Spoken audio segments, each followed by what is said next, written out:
About a year ago, I put on my Facebook status, one day I want to be known as that eccentric lady who plays with wool on the hill and makes all kinds of wild stuff. And one of my friends wrote back, nailed it. You're already there. Okay, so how did I get so obsessed with wool? I don't have an art background. It's not like I'm a fiber arts major or anything. And guess what? You don't have to be either. I stumbled into felt a few years back when I was Googling how to make shoes. I've got a really small foot for an adult woman at size 5. And in the US, women's shoes typically start at a size 6, maybe a 5.5. So that makes me forced to buy kids' shoes or just wear a shoe that's slightly too large for me. And that's extremely frustrating when you see beautiful knee-high boots. And let me tell you, I'm super into the Hunger Games and dystopian futures and steampunk. And I always want knee-high boots that look kind of military-esque. This one's not because it's, bright yellow. But I always wanted that, and I could never have it because I'm so short that the fat part of my calf is at a lower section of the boot, so even if I bought wide calf boots, they wouldn't fit me. You know what I found out? They don't fit a lot of people.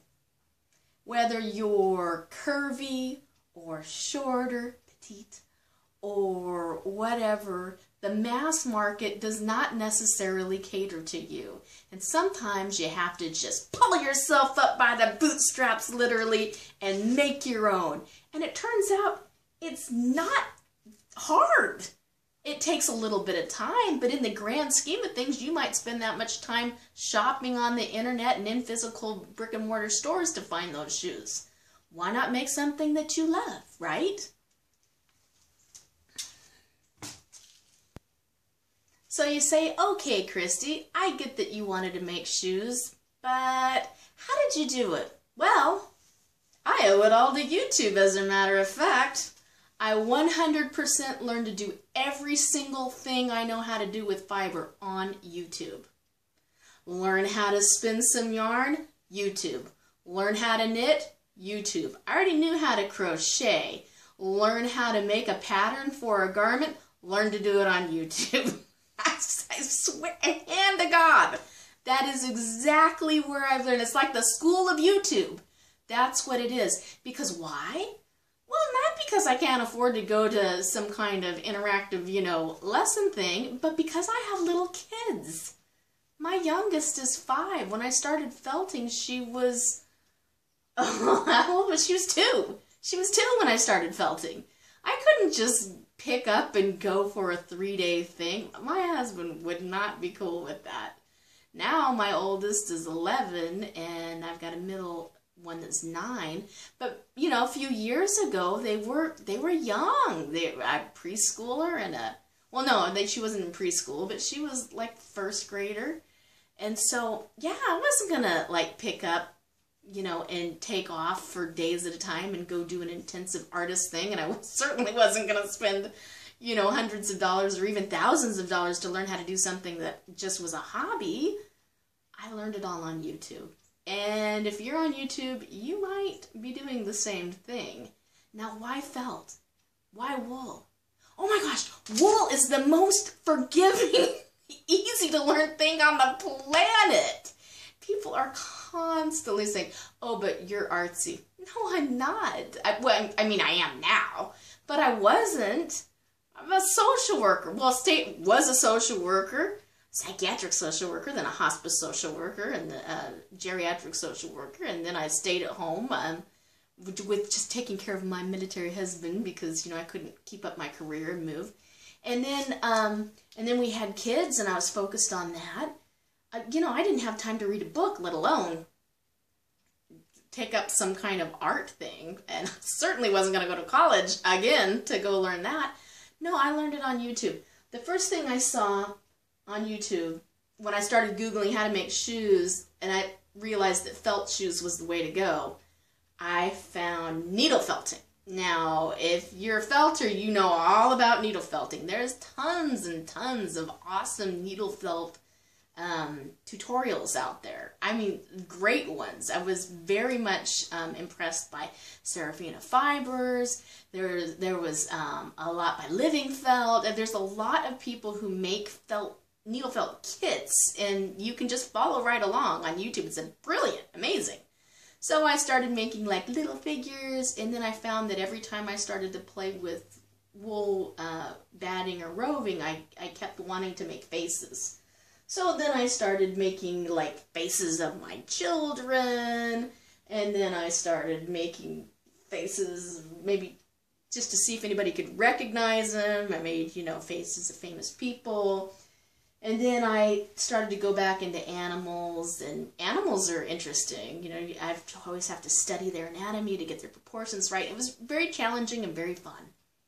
And then I went into noodle felting, and I jumped fully into noodle felting. I did not do this start with a small project. I always start with the most complicated, busy project ever, and don't let anybody stop you.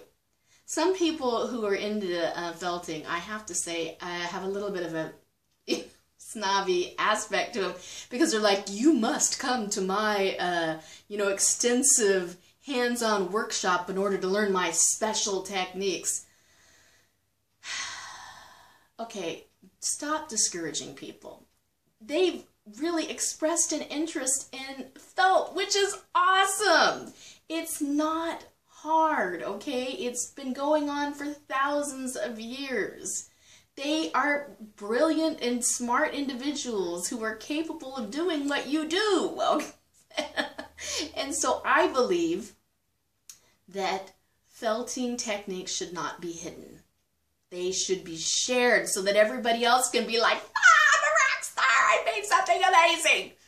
So I jumped immediately into a Nuna felt dress, and guess what? That Nuna felt dress, my very first thing, actually made it on a runway of a Manic Art show, got toured around multiple counties in the Eastern Seaboard, and got published. And it was my very first project, people. I'm not, you might be the next amazing felt artist, and you just don't even know. You can do anything in wool. It completely shapes. You could make, these shoes are basically sculptures, but you know, you can do hats, and you can make them go in any direction. You can do needle felts. You can combine the two. You can do noodle felts so that you can make a flowy fabric and do a needle felt scarf or a needle felt garment, or, you know, it's limitless. And that's my hair all messed up. It's literally limitless, and it should be for everybody. And it's actually not an expensive hobby.